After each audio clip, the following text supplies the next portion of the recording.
Dear participants, dear colleagues, good morning. I would like to greet all of you on behalf of Icmpd and welcome all of you to another webinar organized by Icmpd Regional Office responsible for Western Balkans and Turkey.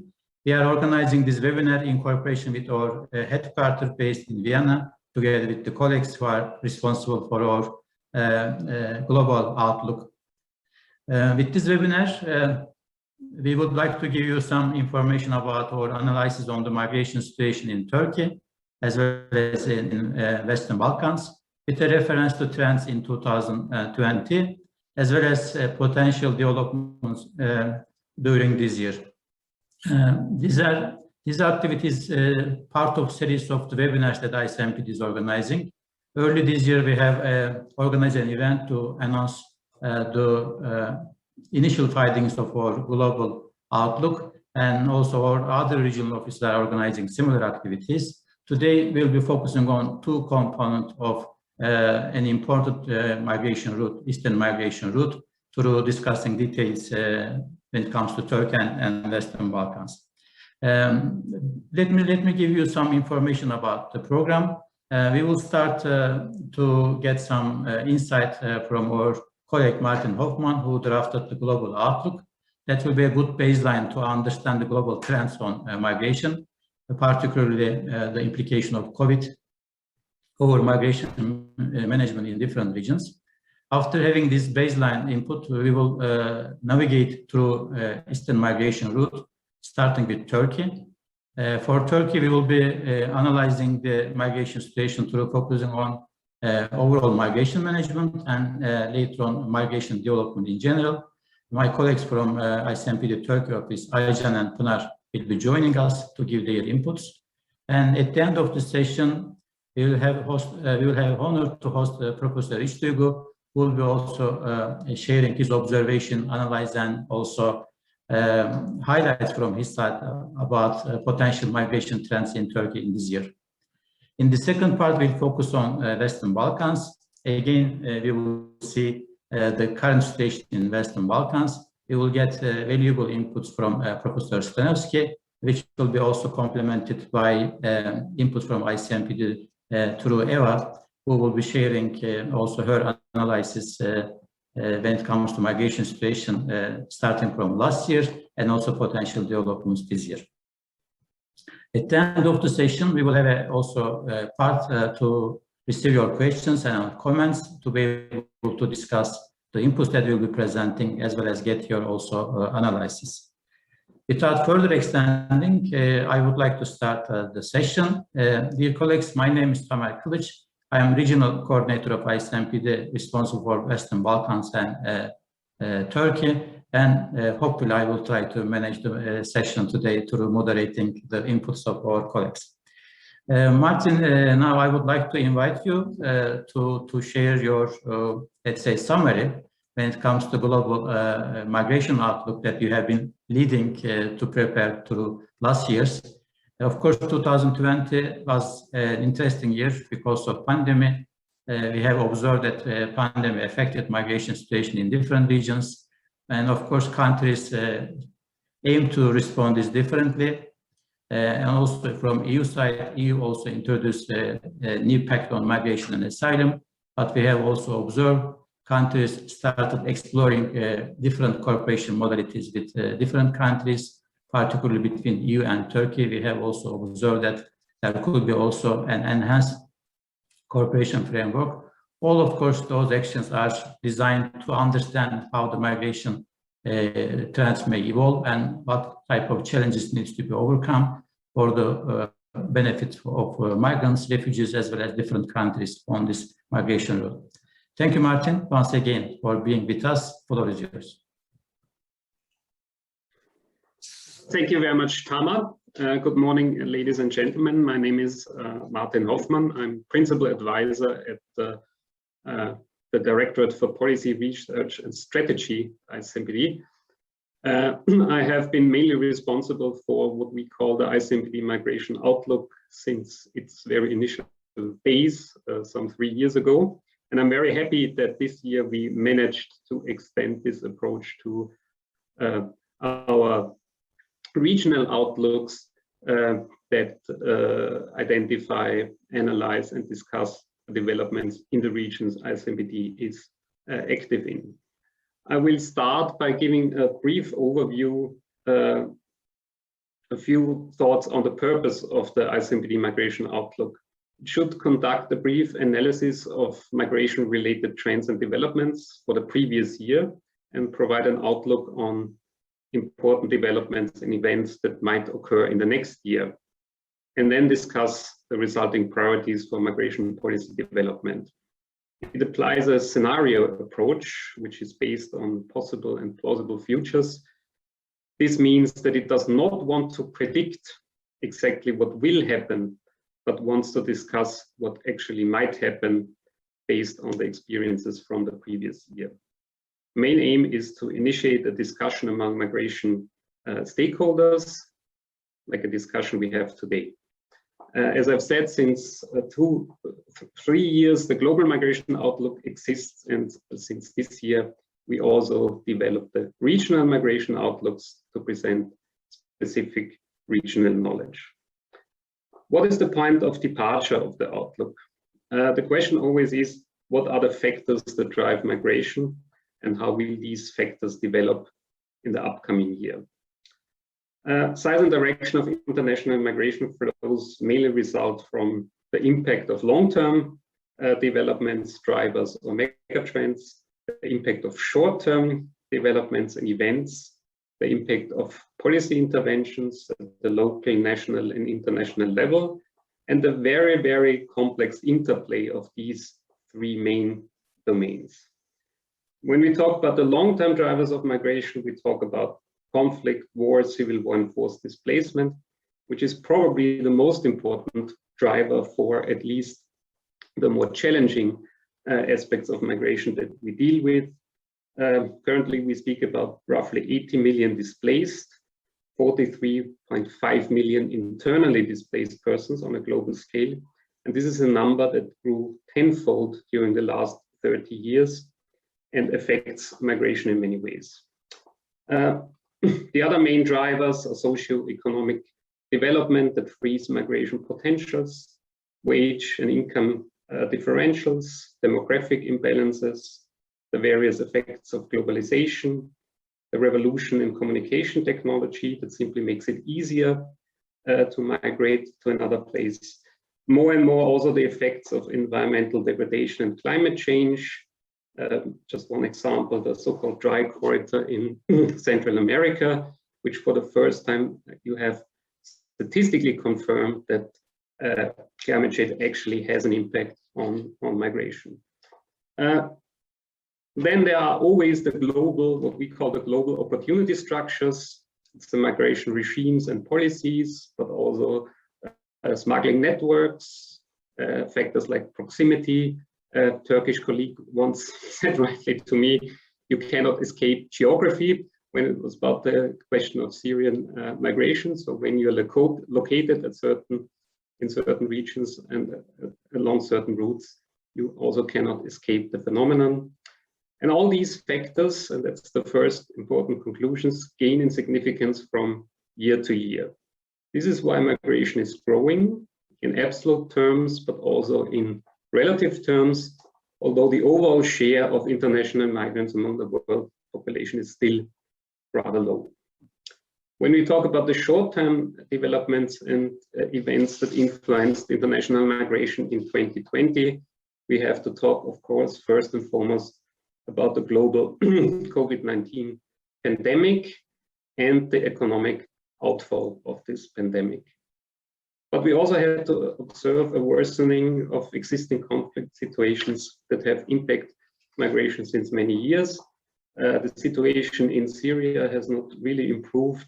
The situation in Afghanistan has not really improved and is expected to worsen once the US and the allies withdraw from the country. The situation in Latin America has worsened, and so on and so forth.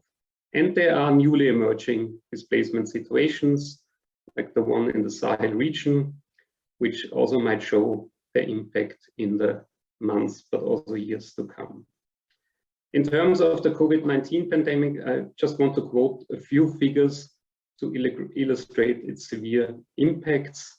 COVID-19 led to a 70% decline in global tourism, a 65% decline in global travel, at least in the first half of the last year, a 27% decline in global migration flows compared to the forecasts, one has to say, a 15% decline in labor income in the low and middle income countries, a 14% decline in global migrant remittances, but only to an 8% decline in irregular arrivals in the EU. And that is quite remarkable. We see that the restrictions that were imposed to contain COVID have affected mobility as a whole, but they have affected migration and certain forms of migration to a much lesser extent than other forms of mobility, and to a much lesser extent than one might have expected. What does this tell us for 2021 and beyond? What do we have to expect in the area of migration? First of all, the long-term developments, mega trends and drivers I have outlined before do not stop because of the pandemic. This we have learned, I think, last year, and their impact will also continue to grow in the future. When it comes to COVID, we can assume that the world's regions will show different speeds in overcoming the health crisis and different speeds in overcoming the economic crisis as a result of the pandemic. There will be an uneven economic recovery mainly due to the uneven vaccine distribution among the world's regions. 60% of all vaccine doses that will be available in the next 1.5 years have already been purchased by high-income countries, leaving only 40% to lower and middle-income countries and the Global Vaccine Alliance, COVAX. So far, 50%, half of all vaccines, have gone to the richest 16% of the world population, and we see that vaccines or vaccinations are really way out of the crisis. We just have to think about the most advanced countries in this respect, like Israel or the United Kingdom. Conversely, the situation in Brazil, in India, is rapidly deteriorating and is sad and living proof of this imbalance when it comes to the access to vaccines. Consequently, advanced economies are expected to recover 4 times faster than the lesser advanced economies, and all of this will also fuel migration. During the year, we will also see the impact of protracted and newly emerging conflict situations, Syria, Sahel, Latin America, but most of all, I think Afghanistan will be a situation careful to watch. We have to see to which extent the regional and international forms of policy cooperation will be able to address these issues, whether the existing ones like the EU-Turkey statement or 60 March agreement, it's also called, will develop. That we can be quite optimistic. And we also will have to see whether new instruments or policy changes come into play. We will see, for instance, whether a change in US migration policies with the new administration will come into play. If the US administration changes their migration policy, this will impact the situation regarding the Latin American situation, which in turn also will influence asylum figures in Europe. All of this leads to a basic conclusion. Migration has not come to an end due to the pandemic. It will also continue in 2021 and beyond. Many arguments speak for an increase in migration, and thus far, not too many arguments speak against such an increase. And these global trends that I have tried to outline will impact the regional context as well. And here I stop and hand over to the colleagues that will present the regional situation for Turkey and the Western Balkans. Thank you very much. Thank you, Martin, for this short but quite extensive summary of the global migration outlook that you have prepared together with the colleagues. And the highlights have been well noted by all of us. And there were quite good references on the potential developments that may affect migration situation in our region, particularly the developments in Syria. And of course, you have also emphasized a couple of times situation in Afghanistan. I think here we need to also highlight the potential peace process and how it may affect the migration flows from Afghanistan or stop migration flows. Of course, these are important elements. And also you have also mentioned the ongoing consultation between EU and Turkey to extend the cooperation to be able to find a new framework to overcome the challenges that we may see. Your summary also was indicating that migration movements may increase, maybe after COVID pandemic. So those challenges, I think, needs to be discussed carefully to be able to be ready. So hopefully this webinar also will be among elements that we can also contribute discussions. Dear participants, there are newcomers among us. I would like to greet all of them as well. We have started our session with to have some brief information from Martin on global outlook. Now we will start talking about regional outlook, starting with Turkey. Martin, thank you once again. Let's start with Turkey. I want to now invite Aycan. Now, of course, in Turkey, not only last year, but since a decade, maybe even 2 decades, number of migrants and refugees have been increasing. Aycan will brief us in detail about those numbers, but in total, I think we can say that in Turkey, there are up to 6 million migrants and refugees and also Syrians under temporary protection. This is causing a quite pressure over Turkey when it comes to migration management.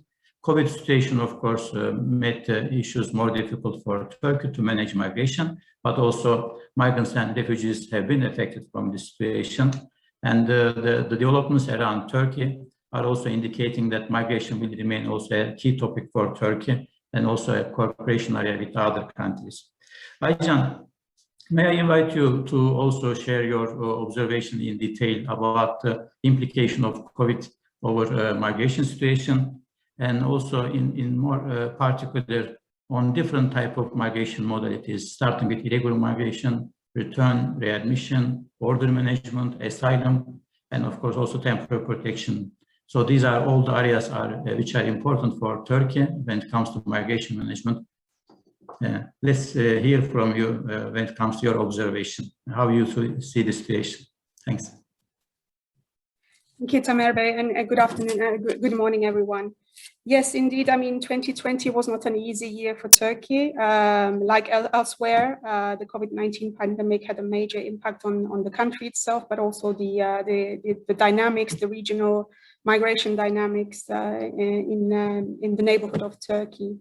So when we look at the impact on the different dimensions of migration as concerns Turkey, we see that the pandemic has had a profound impact on all fronts. If we start with irregular migration, for the first time in some years, Turkey in 2020 registered a sharp decline in numbers of irregular migrants identified on land and at sea. We see the figures going down from almost 500,000 in 2019 to around 120,000 in 2020. This corresponds to almost a decline of 73%.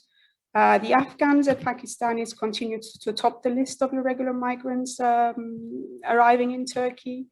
And if we disaggregate the figures further, we see that there has been a major decline in the number of Afghan irregular migrants arriving in Turkey in 2020.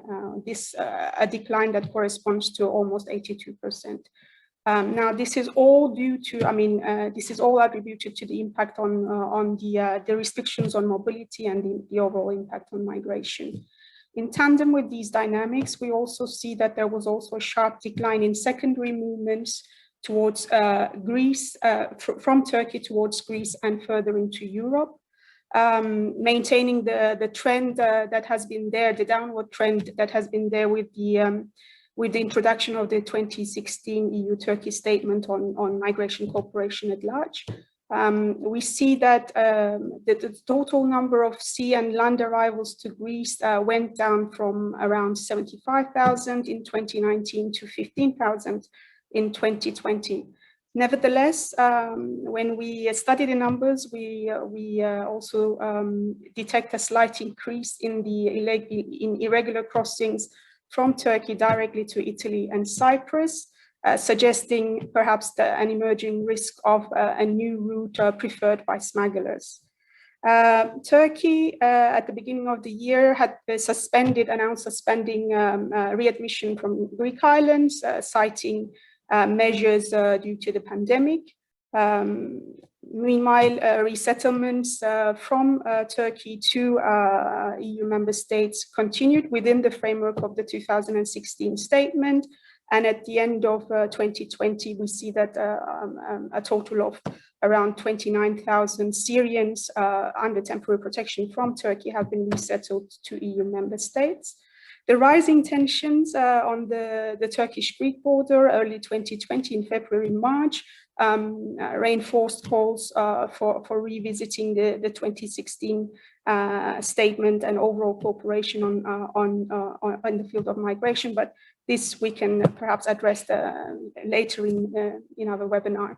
When we look at the impact on international protection, again, 2020, we see a sharp decline in the number of applications for international protection in Turkey, going down from a top in recent years in 2018, a top of 150,000 to around 31,000 in 2020. But when we look at the cases concluded in 2020, this amounts to around 47,000. Now, given that in the past 5 years, the total number of applications for international protection in Turkey amounted to around 380,000, and the pace of concluding cases, we see that there remains a backlog of international protection applications that Turkey has to handle. During the year in 2020, between March and August, Turkey had to suspend or de facto freeze registration, status determination, and resettlement operations.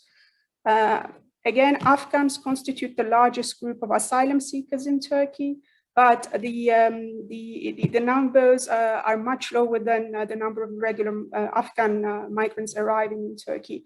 I mean, for that, there could be several reasons, but one strong reason that research by Icmpd has also ascertained is that for many Afghan irregular migrants, Turkey remains is considered as a country of transit for movement further to Europe. And in fact, Afghans are also among the top applicants for asylum in the EU.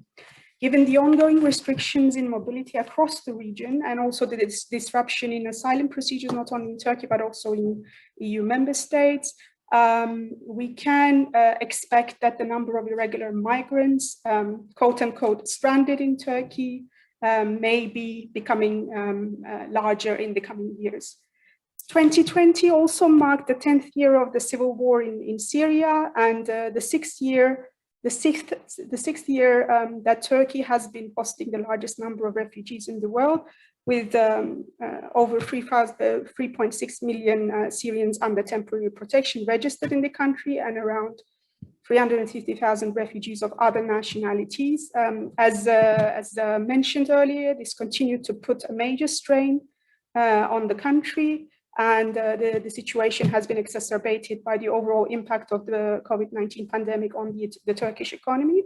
The pandemic also exacerbated vulnerabilities among the refugees themselves, notably in the form of loss and reduction of employment and income, and also decrease in access to education and increase in protection concerns.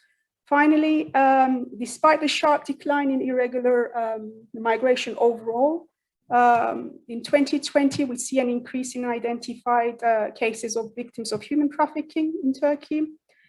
This is again mainly attributed to the impact of the COVID-19 on the economic situation in the countries of origin where victims originate from. And as for types of exploitation, sexual exploitation, labor exploitation, and forced begging topped the list, with the latter two becoming more prevalent over the years. And this, in our opinion, calls for the need to enhance regional cooperation in 2020 and beyond on combating trafficking in human beings in light of the new realities imposed by the COVID-19 pandemic. Thank you. Aycan, thanks a lot for this extensive overview and also elaborating all detailed aspects of different type of migration situation in Turkey. Now I want to continue with Pınar, where Aycan stopped. I think that's a good bridging for asking a question to Pınar. Pınar, considering the total number of migrants and refugees in Turkey, as I mentioned, it's up to 6 million. Only 1 million of them are enjoying different legal status in Turkey. The rest have arrived Turkey through forced migration. And of course, those migrants and refugees who arrived Turkey through forced migration are among the groups who are mostly affected from the COVID pandemic. And of course, among them, vulnerabilities are also increasing. Therefore, there are challenges needs to be overcome by all stakeholders of the migration management ecosystem in Turkey. Here, I want to ask you a question. While overcoming those challenges, of course, there could be also opportunities to have a more inclusive approach when it comes to socioeconomic integration in Turkey, as well as working on development focus of migration management in Turkey. Can we get your views in that regard, please? So now the pandemic still continues to affect our lives. Furthermore, in the post-pandemic period, researchers will have a chance to examine and analyze all policy developments made during the COVID-19 period and their consequences. I think this can be seen as an opportunity for reforming our perspective in policy making. But we also have understood that if we leave out and there is a vulnerable group in the society which is not privileged and have difficulties of livelihoods, that will affect the whole society. So our approach should be leaving no one behind, and it should be in a more inclusive approach. And we have to increase our efforts in socioeconomic integration. But of course, this should be implemented without ignoring the basic needs support to the severely affected migrant communities. But from the economic development perspective, it is also already seen that it has really deepened some of the existing inequalities of the society, and migrants are more vulnerable to lose their jobs and their businesses. So integrating some of the development lens into the migration management issues would be more important in the policy domain. And this has already been seen in the Turkish policy area as well.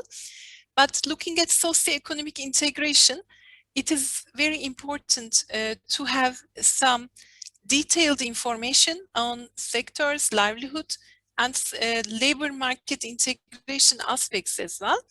These can help to make sustainable policy aspects as well as long-term initiatives can be created from this approach.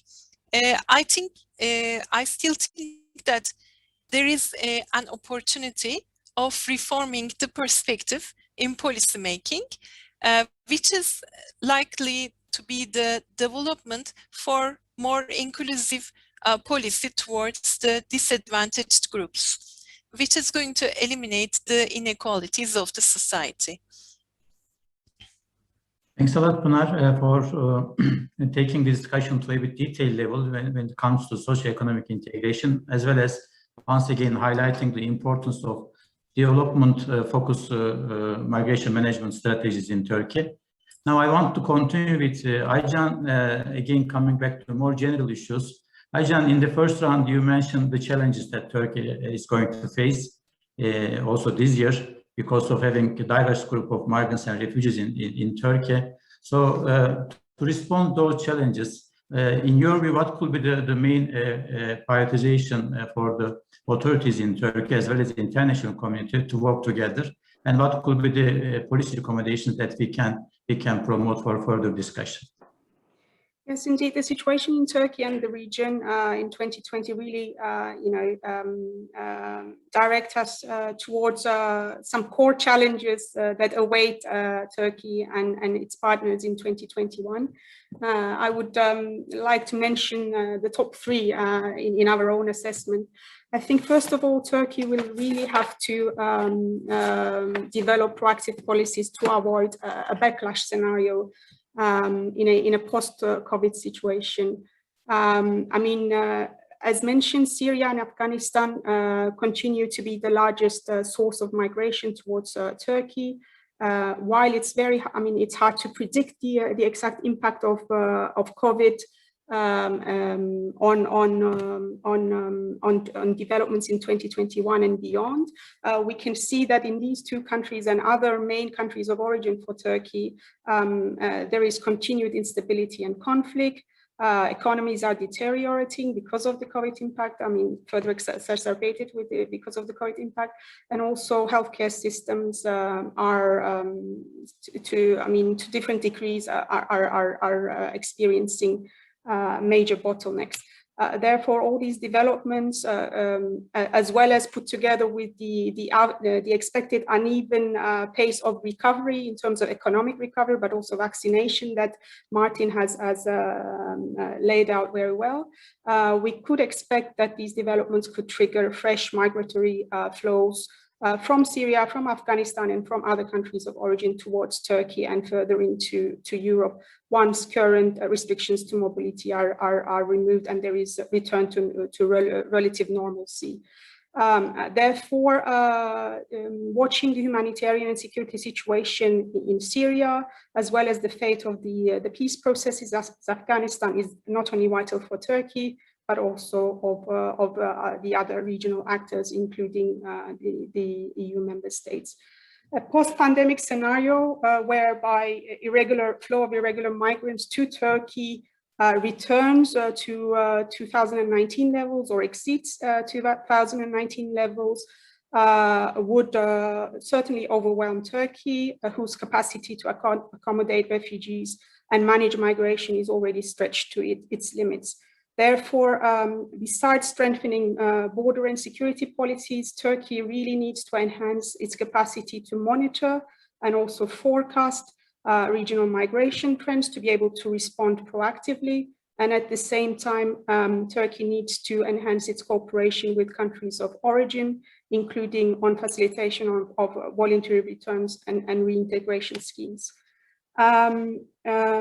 At the same time, with no political settlement in sight in Syria and no marked improvement in the overall security situation, albeit some regional ceasefires which have improved the situation in restricted zones, we are faced with a protracted refugee crisis. Syrian refugees in Turkey have been here for almost a decade, and in other neighboring countries as well, and their future remains uncertain. At the same time, the escalation of the conflict over Idlib last year clearly demonstrated that the situation remains very fragile, and there could be, developments on the ground may lead to further displacement of Syrians at any moment. Hosting Syrians has been putting a major strain, as I said, on Turkey, not only on Turkey, but also the other countries neighboring Syria. And at the same time, Syrians under temporary protection in Turkey, 10 years into the conflict, are now increasingly seeking a more permanent status in the countries where they are. Therefore, the overall situation really calls for Turkey, together with the support of the international community, to more seriously reflect upon durable solutions, namely looking into addressing gaps in support to local integration, possibly considering granting of citizenship or long-term residence and work permits to a limited number of refugees, looking into possibilities to further increase resettlements to third countries, not only EU countries, but also other receiving countries such as Canada and US, and making better use of complementary pathways such as family reunification and education scholarship. And finally, looking into exploring the conditions for possible return to Syria when conditions allow. This brings me to my third and last point. I think the continued support of the international community in developing durable solutions is vital. For that matter, EU-Turkey cooperation will be very high on the agenda.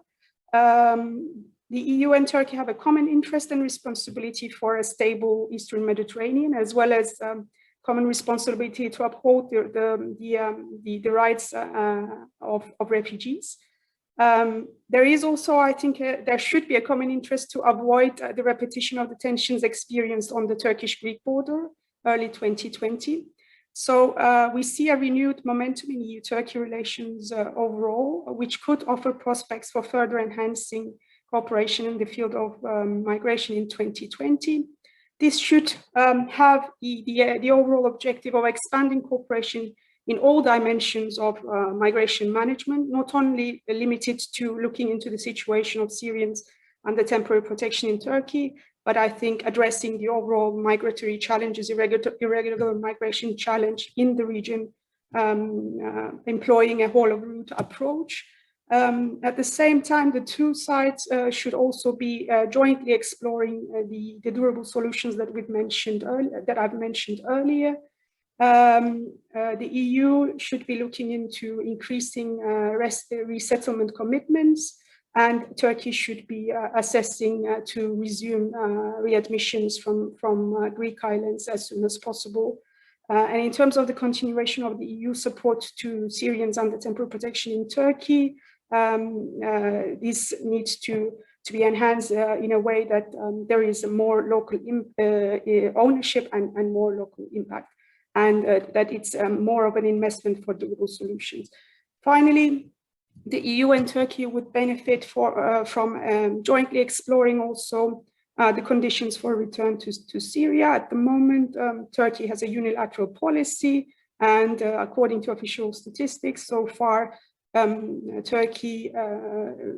there has been over 400,000 voluntary returns from Turkey to north of Syria.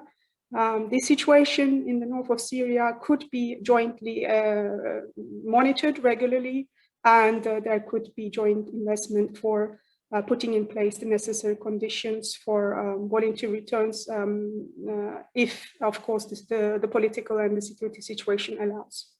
Thank you. Thank you, Aycan. Once again, elaborating all potential policy options, because these are all important elements for further discussion, because the diverse group of migrants and refugees in Turkey require different solutions. One has to think complementary policies to be applied for different groups. Therefore, the highlights that you have presented are quite relevant.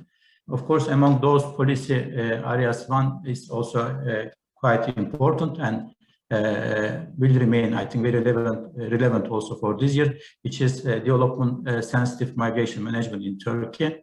In the 11th development plan of Turkey, we are seeing quite good references on that aspect.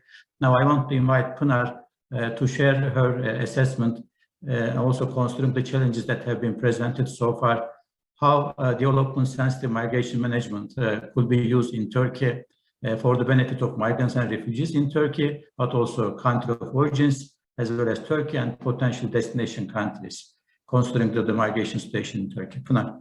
Thank you. As I touched base a few moments ago, actually, it is currently further and more focused efforts are needed towards social and economic integration of migrants. This should be implemented without forgetting the basic needs, but looking at from the development perspective, it is quite possible that we can expect that the ongoing pandemic would deepen the existing inequalities in the society. And migrants will be losing jobs, and this is going to be affecting them more. However, if we can look at some sectoral impacts and design some policies according to the new sectors emerging in the development area, this can be again an opportunity. In addition to that, enhancing the entrepreneurship capacities of migrants is one of the key implementation strategies under the livelihoods, under the development area, which is quite a good way of dealing with socioeconomic integration issue. So this can be one of the opportunities to use again. And as well as that, in order to look at a labor market integration, it's quite crucial to look at the sectoral and maybe regional effects as well. Recently, we have seen a shift in the policy domain, which is more proactive, as you mentioned in the 11th Development Plan. Under the section of migration, different topics with different concentrations have been tackled. And these are the areas to be supportive of implementation as well. And Icmpd has produced an extensive knowledge and lessons learned in this area of the development sensitive migration with signature projects recently over the last 5 years. I value this as a very significant experience to deal with development sensitive migration. And the main objective will be, of course, looking at the policy domain, creating a policy framework aiming to systematically and effectively managing migration with data. And this can be, again, an opportunity. Overall, to wrap up, I can say that in order to manage development sensitive migration, we have to clearly understand the effects of COVID-19 nowadays, because as repeated many times, it is affecting so much the livelihoods area as well as the social cohesion area. And understanding all these needs and aspects of sustainable development in line with the goals can be addressed by proper migration management, but with a development lens in Turkey. So maybe just to sum up, we can say that it is quite important to focus efforts on the social and economic integration of migrants, but this has to be done without forgetting the basic needs support as well. Thank you, Pınar, also for these elaborations. I think there is one element that maybe also we can add, that's the diaspora. The Syrian diaspora is also becoming reality in the region. I think one also needs to think about linking Syrian diaspora for also identifying solutions in Turkey and in the region. Dear participants, so far we have tried to present our observations and also some recommendations for further discussion. Of course, I will not summarize those, but I think there is one important element that migration management in Turkey requires more comprehensive approach, but also geographically, we need to also focus on a broader region rather than just focusing on trying to manage migration in Turkey. That's why I think this is an important area that we would like to also invite the implementing partners as well as international community to think how to also work at regional level to be able to ease the migration pressure over certain countries and also extend cooperation in that regard. With this, I want to thank Aycan and Pınar. Now I want to invite Professor İşduygu, and I'm very honored to host him in this session. Professor İşduygu has been among the leading scholars in Turkey, working on migration since many years. I'm relatively senior in this area. I started my career in '95, but I was reading the researches of İşduygu at that time. So we learned throughout the years from him, and still he is one of the most productive scholars that we are also enjoying working together. Professor İşduygu, of course, you have also observed migration developments in Turkey last 2, 3, maybe 4 decades. But I think the current decade that we are in is a bit interesting. In my view, we can call this a kind of decade of migration in Turkey, because we have new legislation, new institution, but also new reality, such as temporary protection system in Turkey, and numbers have extensively increased in Turkey. But next decade could be more challenging, because Turkey is going to face the migration more as a destination country as well, in addition to being a transit as well as source country. Here, I would like to invite you to share your observation about the current situation and potential challenges, and maybe also some recommendation from your side, what to focus. Thank you once again being with us. Thank you very much, Taner, for this nice introduction. And also, I'd like to express my thanks to Icmpd just having me here. Also, I'd like to congratulate all the contributors to this report, because also I read the report, and also now I listened to some details of that. Actually, just I like to pick some of the points already mentioned. But before saying that, as you mentioned, I mean, I've worked in this field for a long time, and I think when we look at the whole picture, 2 things important. One is already Martin mentioned, in Turkey we say that the geography matters.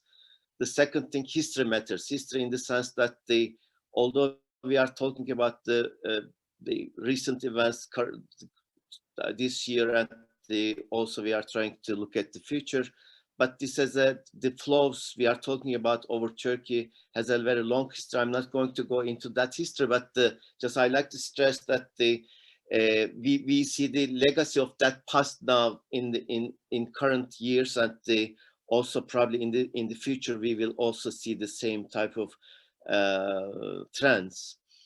When I read the report, also when I listen to this discussion, what we are talking about, of course, the 2020 creates a kind of period.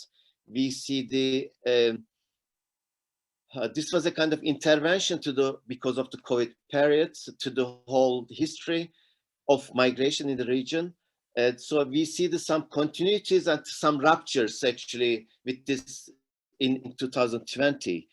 And as already mentioned, that because of the COVID environment, that we observed the declines in the certain flows of the irregular migrants and the refugees in Turkey. But on the other hand,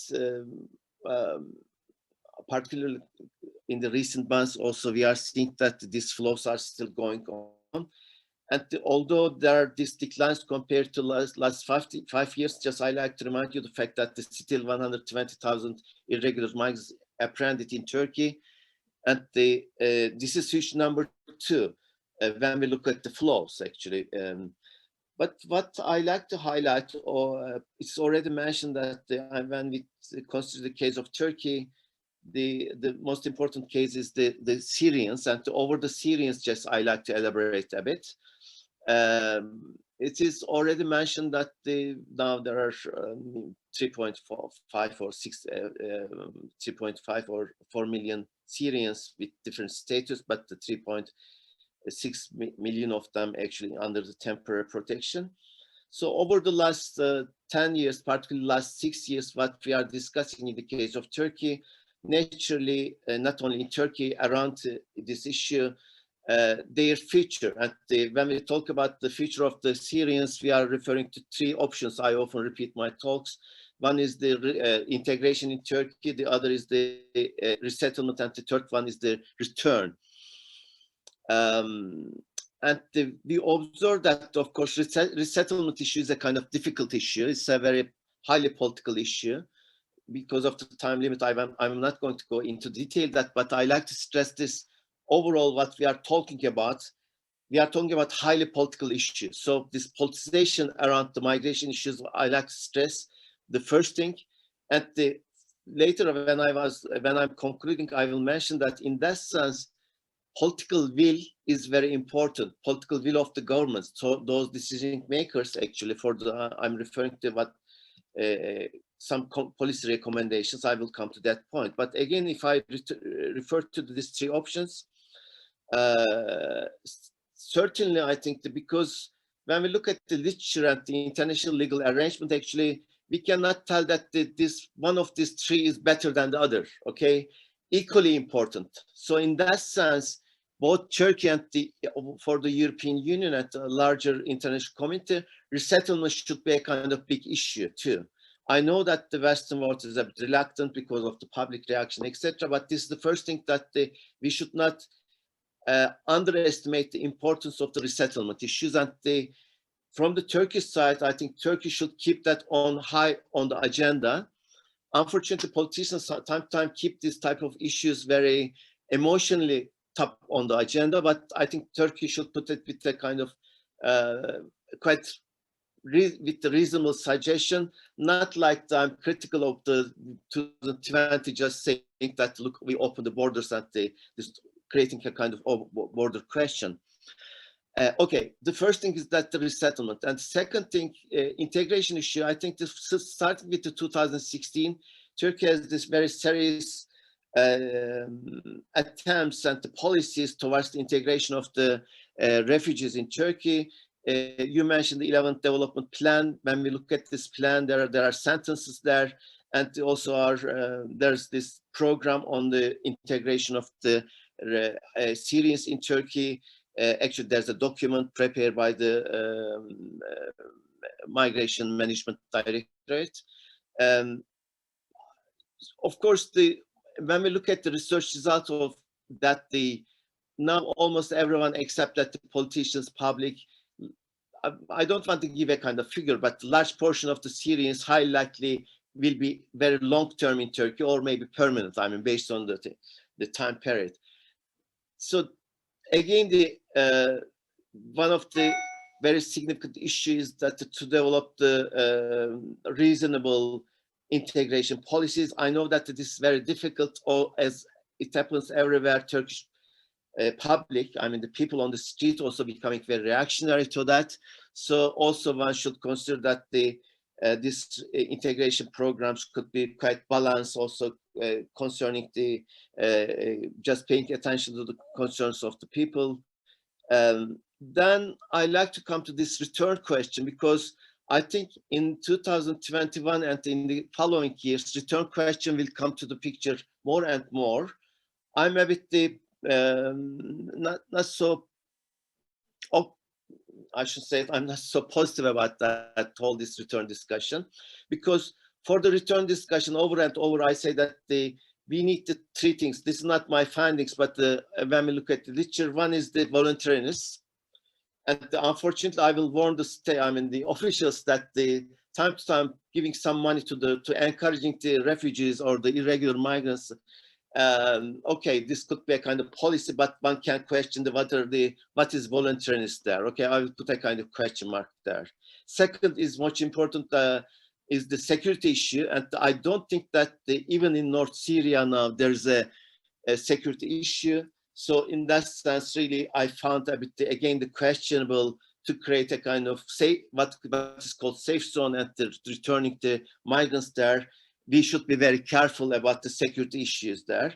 The northern, actually, these three, what is less discussed, that the sustainability of the returns. Actually, these three conditions are when you look at it, they are very important. When we talk about the sustainability, once you return, what you expect that they should not come back. This means that they should be happy there, they should integrate themselves. Why I'm a bit pessimistic and not positive about even the safe zone debate, because often you return the people to not their own home, to their own villages, okay? So in that sense, creating a kind of safe zone and return program will not provide the kind of sustainability to the issue. Almost you will create a kind of internally displaced people in the region. So I'm really pessimistic about that and not positive about that. I like to stress that also the political will in Turkey can move to that direction, but also the European governments. Now I will refer to also the 2020 EU Pact on Asylum and Migration. When we look at the whole pact, we see the main debate is that the return question, return of the different types. And again, I stress that while we are discussing the return, sustainability of the return is very important. Now I will give related to that, I will give a kind of example, and I will move to the case of Afghanistan, because in these talks, several times the Afghanistan came to the agenda. Also, I should say that I'm worried, and as a scholar, so I know that on the one hand, I see that the one foreign force withdrawing itself from the Afghanistan, which is the US, is something good, and quote unquote, because I don't like this kind of intervention of the third countries. But what is important here, that again, Afghanistan is a very fragile country, although in political science, I don't like the term of the fragile state, but Afghanistan is the fragile state. And we know that there could be possibilities of the new flows from Afghanistan, which will highly affect Turkey. I will combine this return issue and the Afghanistan issue, because often in my research also, although the Afghanistan and Syrian cases are very different, I mean, I should accept that, but also there are similarities in the sense that I should remind you the fact that the Afghanistan we are dealing with the last 4 decades. At the first, the Afghans moved to the neighboring countries, Pakistan and Iran. Then since then, this became a kind of long-term question. There were ups and downs, but only now we are discussing, of course, when the flows affected the center, which is the Europe. In the last 10 years, we are discussing the case of Afghans. Previously, this was a huge, I mean, of course, there were discussion on that, but these were big issues in the neighboring countries. Why I'm telling that? Because when we look at this Afghan case, also there were relatively peaceful period. There was attempt to establish a new government. Even there were return programs. In fact, many of quite large proportion of the Afghan refugees also returned from Pakistan and from Iran. But we see that they're kind of floating population. Okay, so again, the sustainability of the return, this is a kind of example. I hope the international committee and the related states, they will not make the same mistakes. They should observe the previous experiences like Afghanistan. Really, we can draw some lessons from the Afghanistan.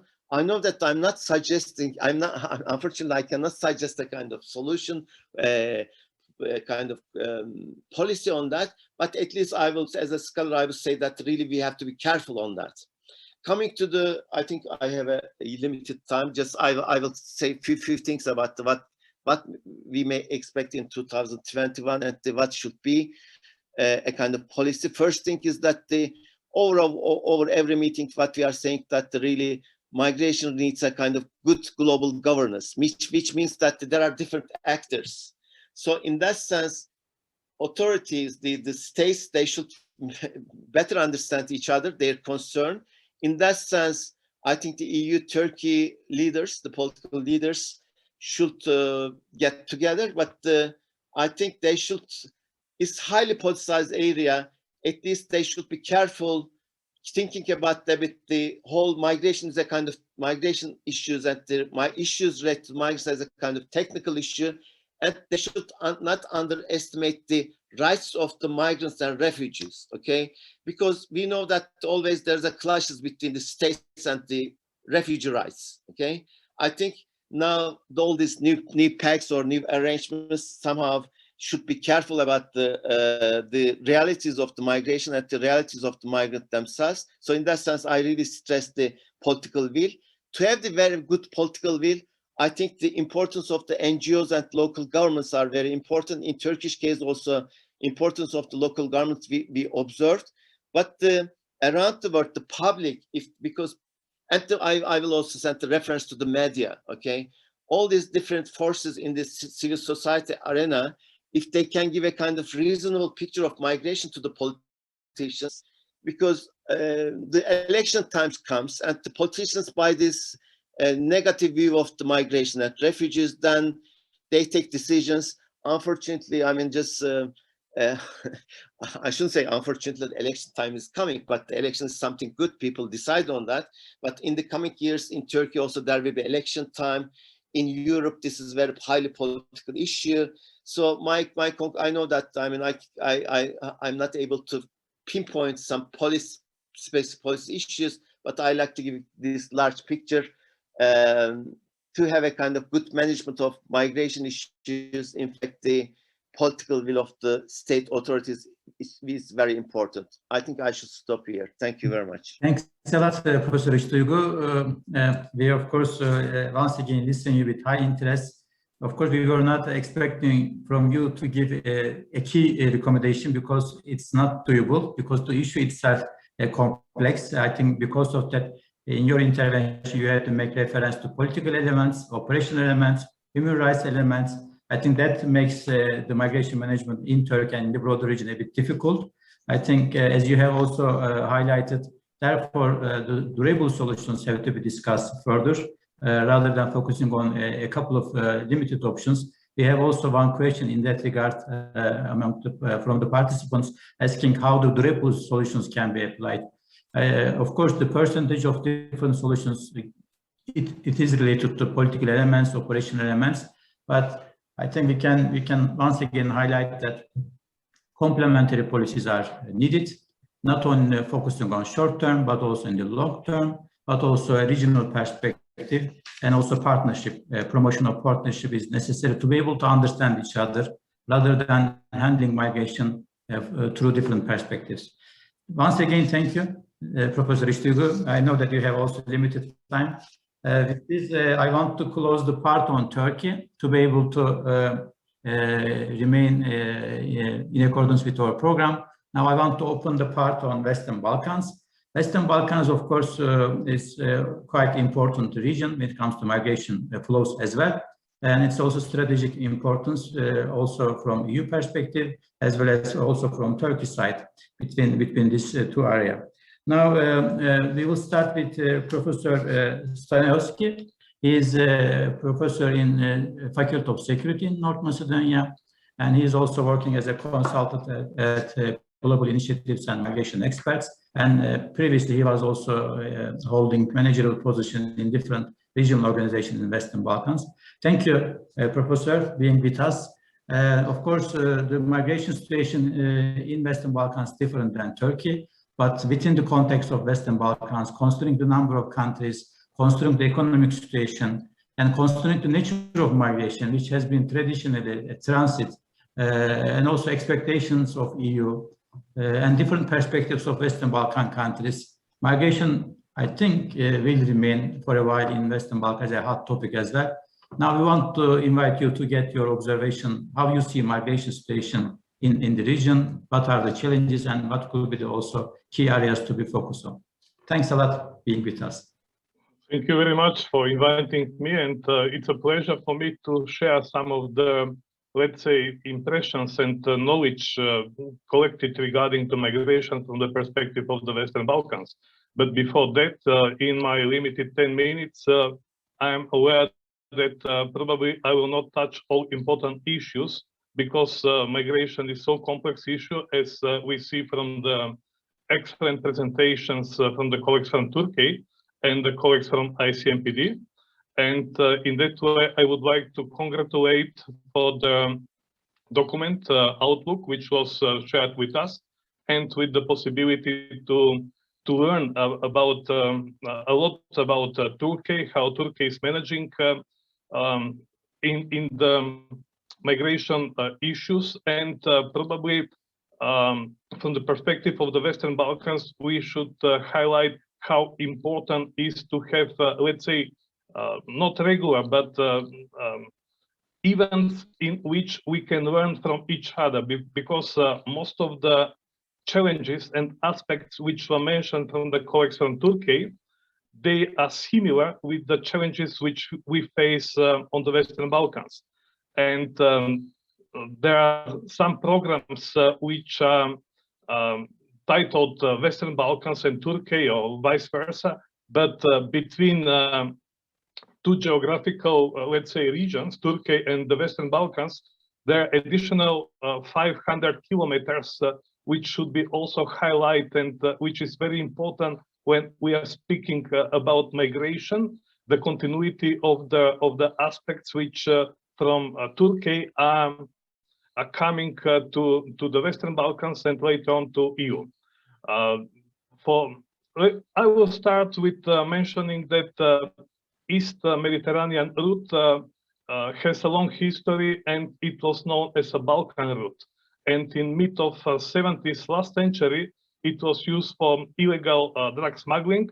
But we see that in the beginning of 21st century, Balkan route is also used for let's say, migration movements, which in 2015 we face new momentum and new dramatical new aspects for this part of the world regarding the migration flows. For example, in some cities on the border between Macedonia and Greece on Macedonian side, in one day there were more migrants than the number of the citizens in those cities were, which was extremely new momentum and new challenge for the society, for the citizens, but also for the state authorities.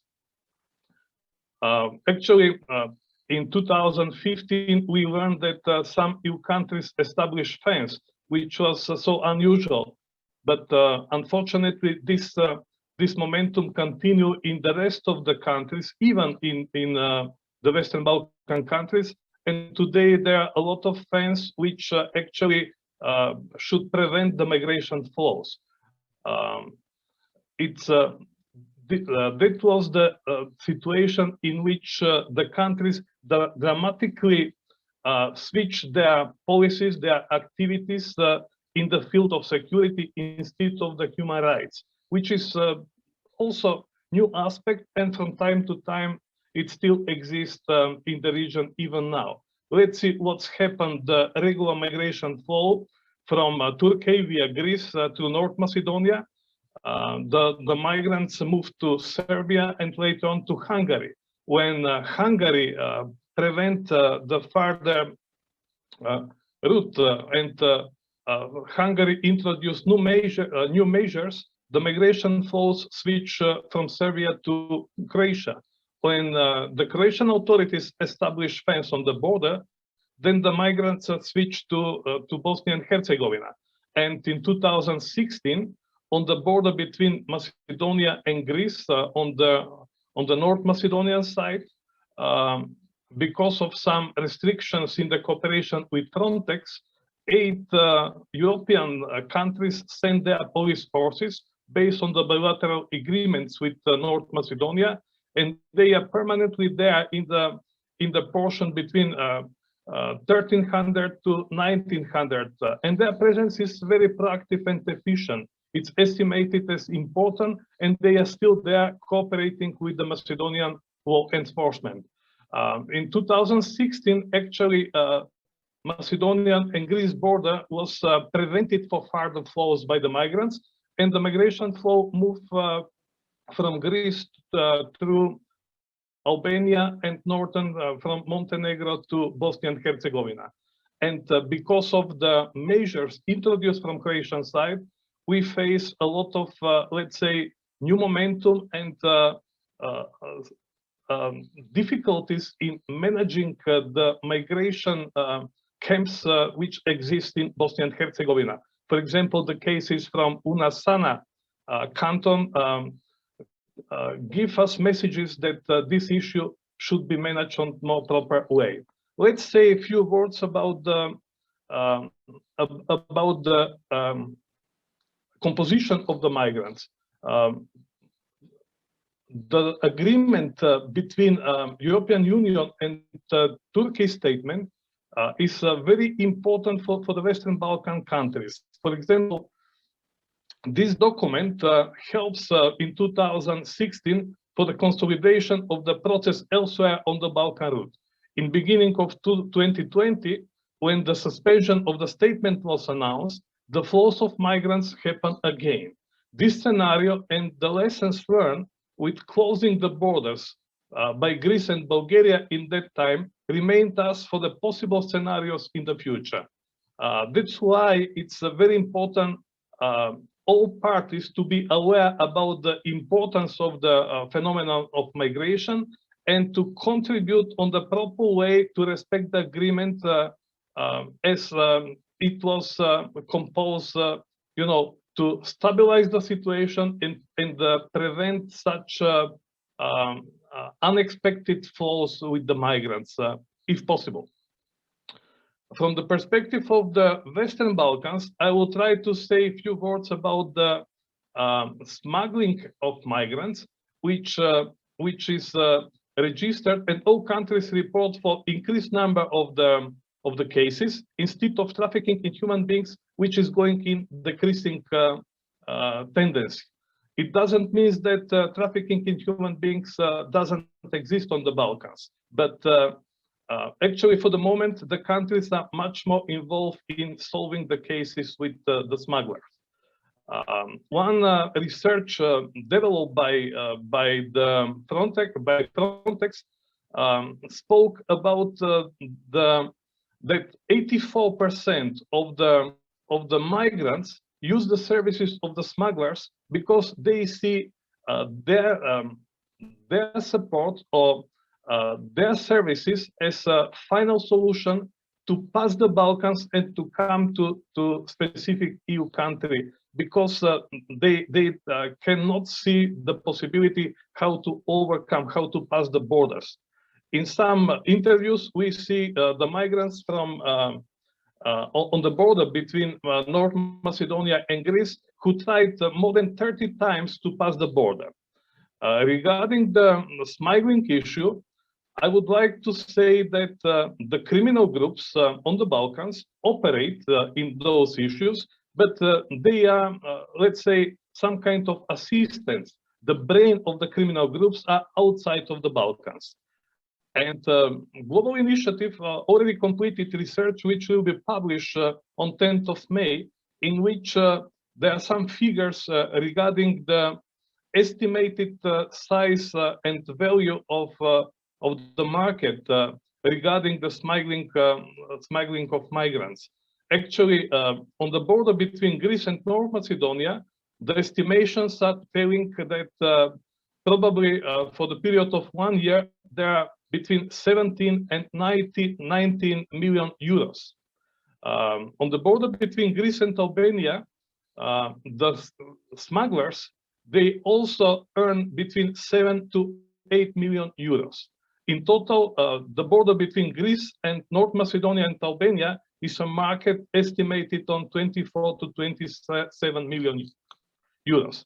In total, the Western Balkan market is estimated that annually is a field in which the criminal groups earn around 50 million euros. The question is where those money are going. Let's conclude with some messages, or let's say statements regarding the migration on the Western Balkan in 2021. The region was sharply affected by the COVID-19, which produced new challenges and new aspects which are still under the process of learning. The Western Balkan countries already have systems for migration management, and the European Commission annual progress reports will give you specific information about the progress in each of the member states. The question is that two of the member states, Serbia and Montenegro, are in EU integration process, and two of the other countries like Macedonia, North Macedonia and Albania, they are waiting to start the process. Kosovo and Bosnia and Herzegovina, they are oriented in that way. What is important to say is that in all member states in the region, they are working on the development or refreshing the new policy documents, because in the previous one, unfortunately, COVID-19 was not recognized, doesn't exist. The lessons learned from that period are subject in big portion in the new documents which are underway, and those processes are strongly supported in positive way by international organizations like IOM, UNHCR, of course, Icmpd, and the others. COVID-19 will be in the focus of the member states on the Western Balkans in 2021 and later on. Also, the lessons learned from the 2020 is that the World Health Organization documents must be more specifically introduced in the regulation of the in the national regulations on the Western Balkans. And also there are some research developed regarding the influence of COVID-19 on migration in Mali member states, and some recommendations from those recommendations developed by Mali Regional Center. They are also addressed to the governments. But as you heard from previous speakers, let's see also some of the opportunities which COVID-19 offered to all of us, that some of the aspects must be learned, and some of the collected knowledge must be transferred in the documents and in the methodology of the state authorities. There are some attempts, especially introducing the possibility for making interview with the asylum seekers via online modalities, which will reduce the time, which is one of the positive steps. Also, establishing some platform with the useful information for the migrants is a lesson learned from few European Horizon projects, and such possibilities should be, let's say, consumed by the authorities as much as possible. I will stop here because my time actually is expiring, and if there are some questions, I will be happy to respond on that. Thank you. Thanks a lot, Professor Stanowski. It was again a pleasure to listen to you as well, and also taking notes. As you have highlighted, quite very important elements in relation to different nature of migration in Western Balkans, and also the different migration management methodology that countries are applying in cooperation with the law enforcement agencies of other countries. What was, of course, important that you particularly highlighted the organized crime aspect of also migration when it comes to migrant smuggling. The figures that you were giving quite interesting. I think thanks to border protection measures applied throughout the region, one way or another, this is becoming a reality, that migrant smuggling is becoming an unfortunate trend. That's also important element in the impact on migration asylum. So I think we are also we should be also taking note to work on it further. Thanks a lot. Without further extending, now I want to invite Eva to also get Icmpd views. Eva, COVID pandemic resulted, among others, closing of the borders, but migration influx have not stopped when it comes to a number of migrants and refugees who are stranded in Western Balkans. Of course, that brought certain complications and challenges, because it is not easy for Western Balkan countries to absorb such number of migrants and refugees. Numbers are low, but when we consider the economic situation, political situation in the region, as well as social developments, and also important, the immigration reality from the region, although numbers are maybe low, it's important for Western Balkans. So how do you observe these challenges? What type of challenges you have observed last year? And we will discuss in the second part potential also recommendations from your side. Thanks a lot. Thank you very much, Tamar, and good morning to everybody. Thanks also to Professor Stoyanovsky for this very interesting outline and focus on very important topics for migration management in the region. Indeed, Tamar, as you said, and as also Professor Stoyanovsky outlines, the COVID and the closure of borders never stops migration. It just changes the routes, it just changes the challenges. And what we saw last year, for example, was that the number of arriving migrants and refugees in the Western Balkans continued being continuously high, similar to the previous year. There was, during the first quarter of 2020, the number of arriving migrants was significantly higher than in the same period of 2019, but then reduced, of course, to travel restrictions in response to the COVID pandemic. And this was in the second quarter of 2020. However, as soon as the strict border closures and lockdowns were lifted, in early summer, the number of migrants increased again. At the end of 2020, around 15,000 migrants were reported to be present in the region, and we are here relying on figures from UNHCR, IOM, and national authorities. Most of the migrants were hosted by Serbia and Bosnia-Herzegovina.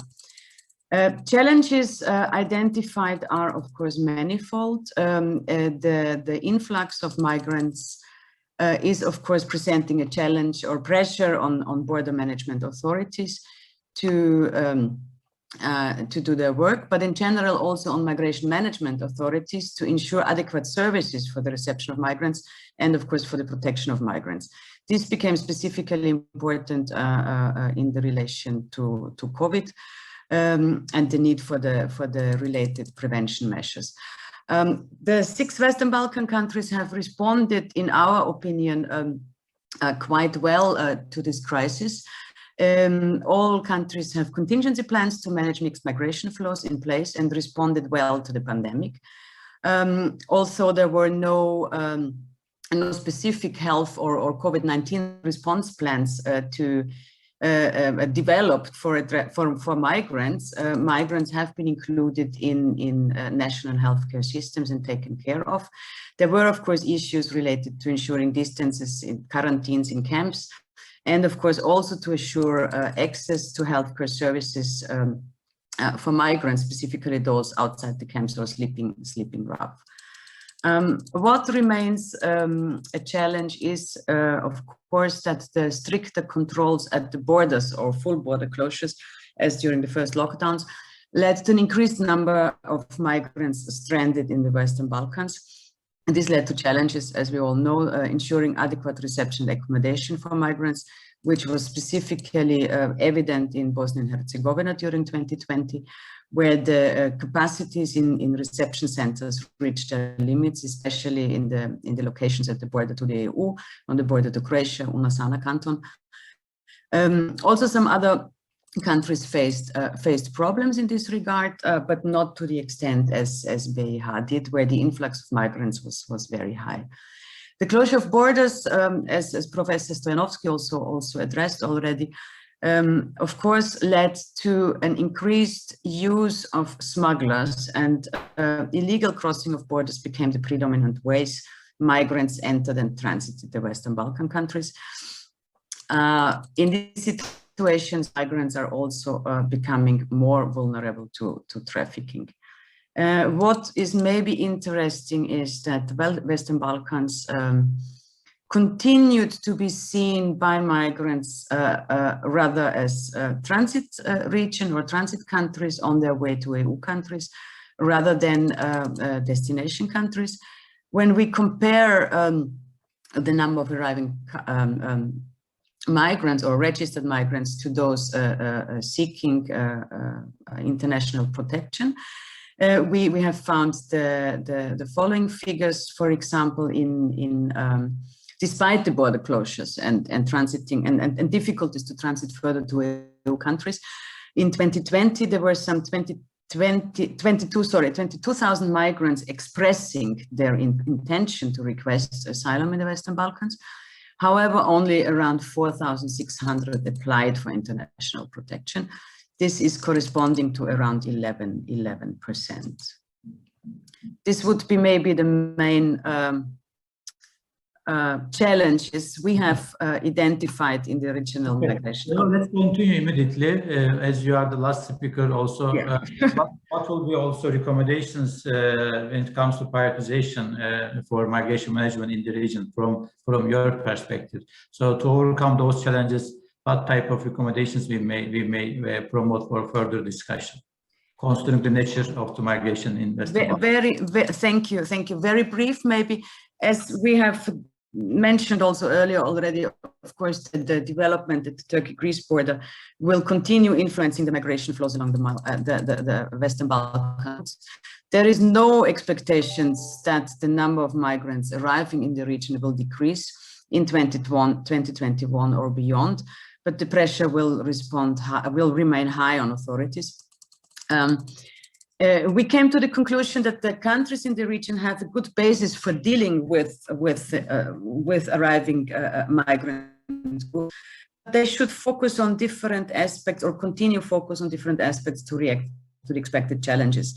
And in these endeavors, they would certainly require the support of EU member states to address all challenges accordingly. There is a need for a continued good contingency planning for responding to the needs of stranded migrants.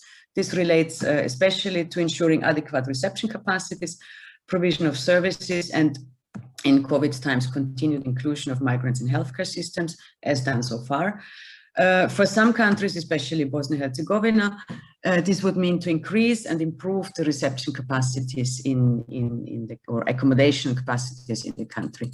Due to the developments which we have seen over the past years, there could be new changes of routes expected.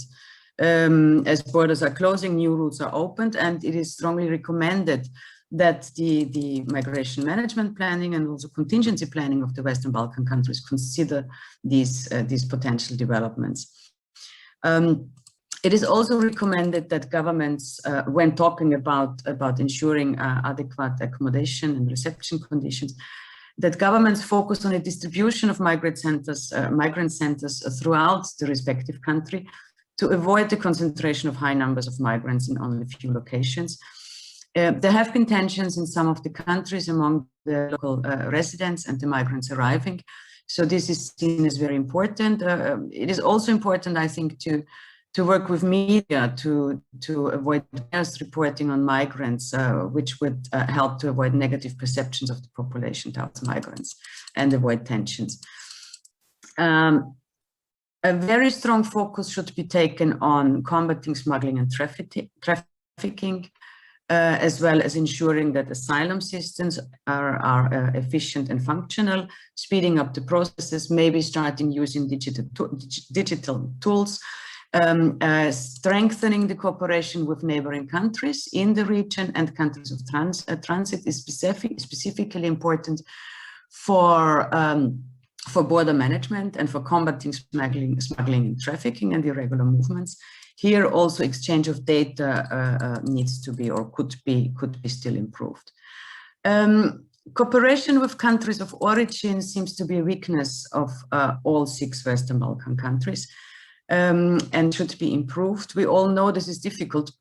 However, maybe in joint endeavors of the 6 Western Balkan countries, the situation could be improved. This would greatly help to improve the identification of migrants and an adequate status determination, but also could facilitate on the longer term to develop efficient return mechanisms.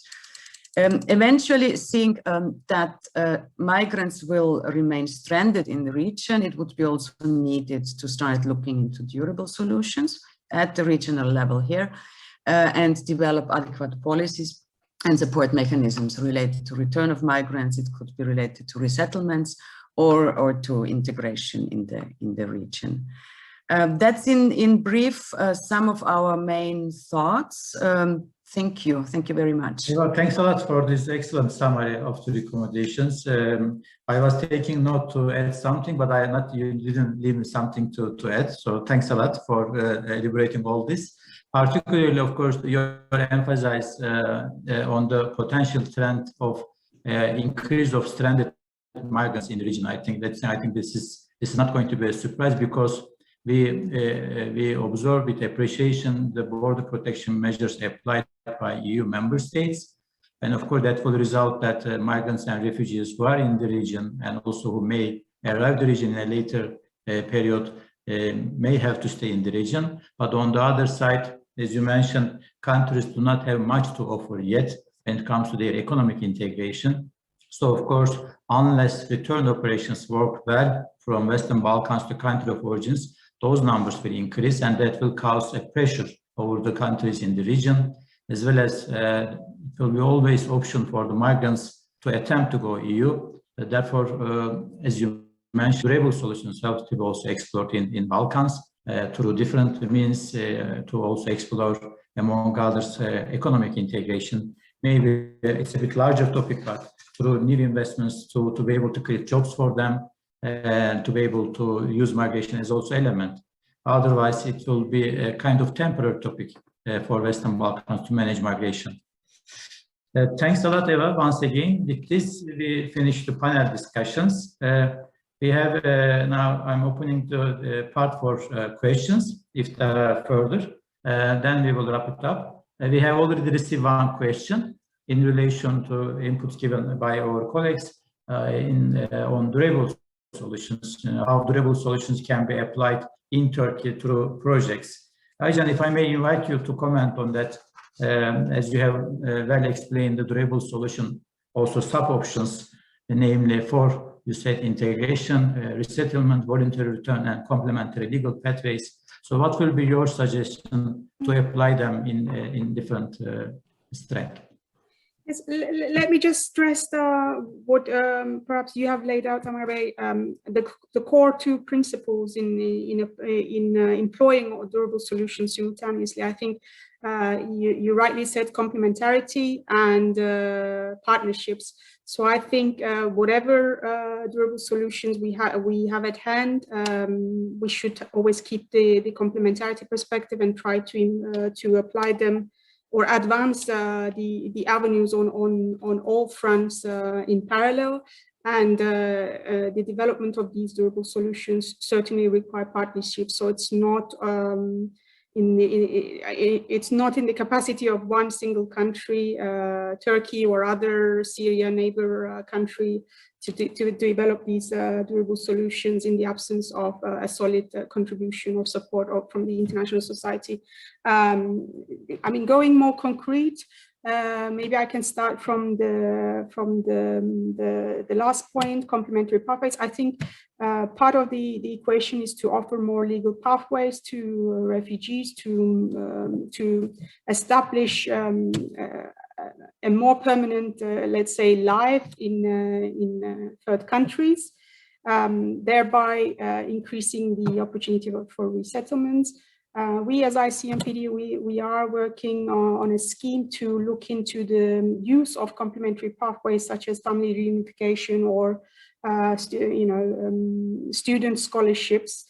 So far, how much it is utilized, what are the opportunities available in third countries, including EU member states, and to what extent Syrians under temporary protection are making use of those avenues to have a legal pathway for establishing new lives in third countries.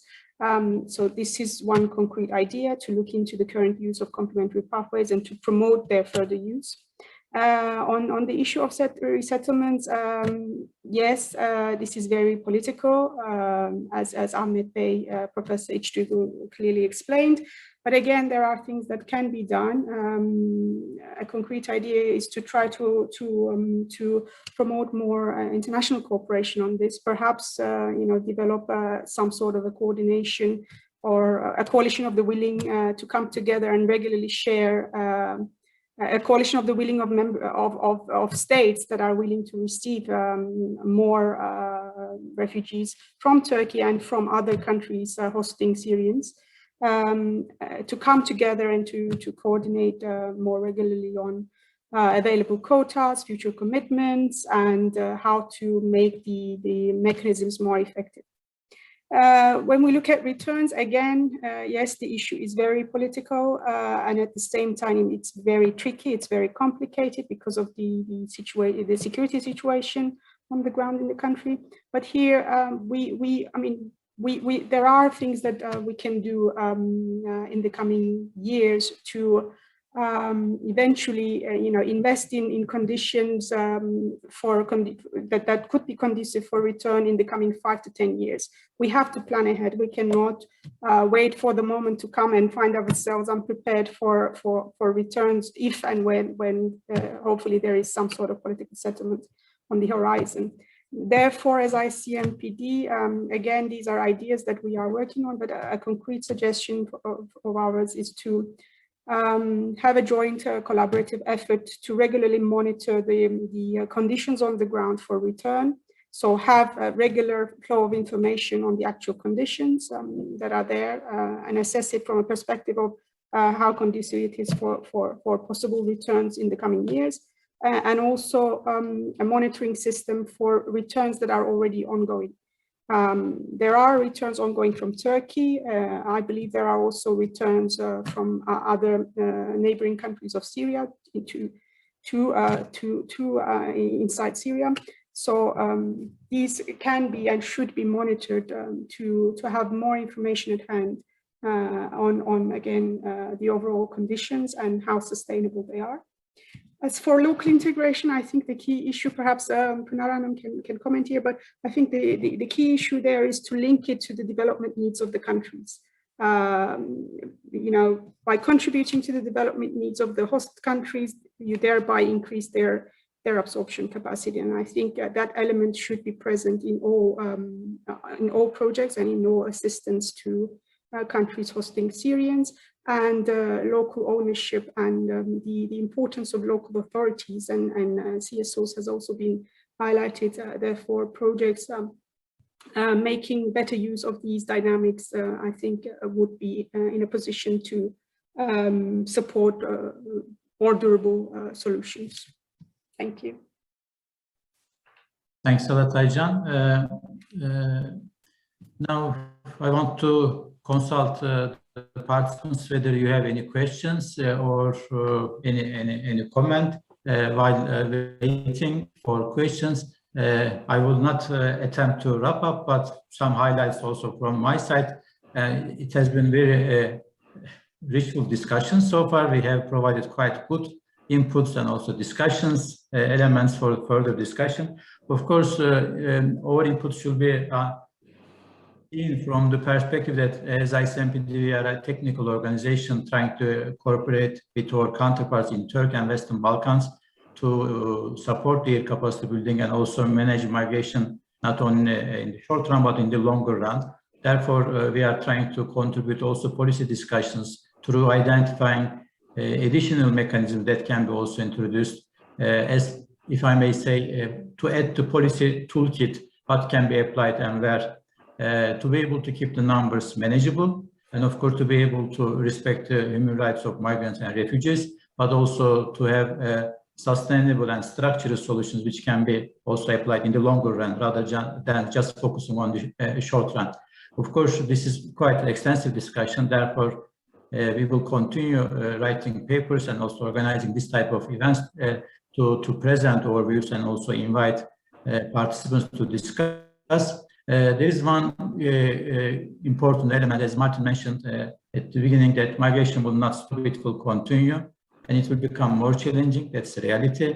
I think we have all some responsibility to do our best to manage it better altogether. When it comes to Turkey, after COVID, I think there could be flows. It's not going to be a surprise, but nobody knows in which extent. Therefore, I think it's an important call for Turkey to strengthen border protection. Otherwise, this will be a kind of circle. Irregular migrants will come, some will return, some will stay. But I think that's a key for Turkey to strengthen border protection, border management system. But what is also important, not only for Turkey, but also Balkans, how to absorb such numbers. Because economy is not in good shape globally, but also in the region.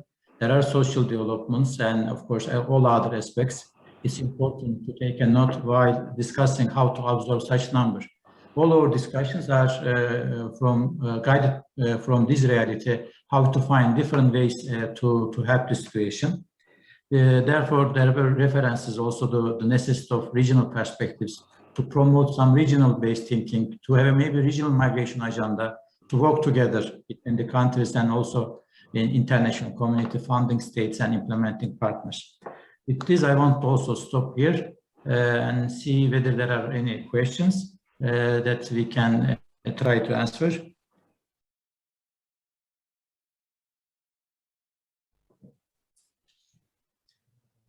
I don't see any questions. Then I want to consult our panel members whether they have any comments that they want to add. Pınar, Eva, Aycan, Martin, it's an open invitation. Thank you. No further comments.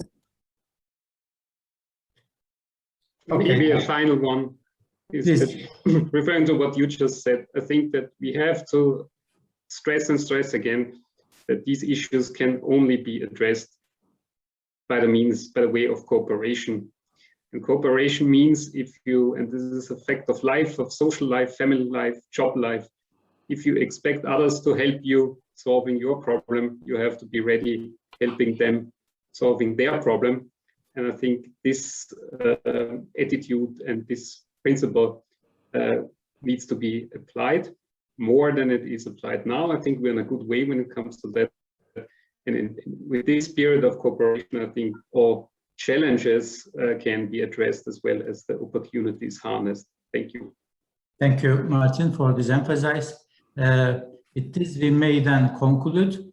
For further discussions, we are at your disposal. You may contact with Martin at our headquarters and also our regional office to get information and also our views, and also organize similar activities that can be a kind of platform for mutual exchanges. Once again, thank you for your participation and interest. I hope you found it a bit useful. Let's remain in contact to produce together. Have a nice day.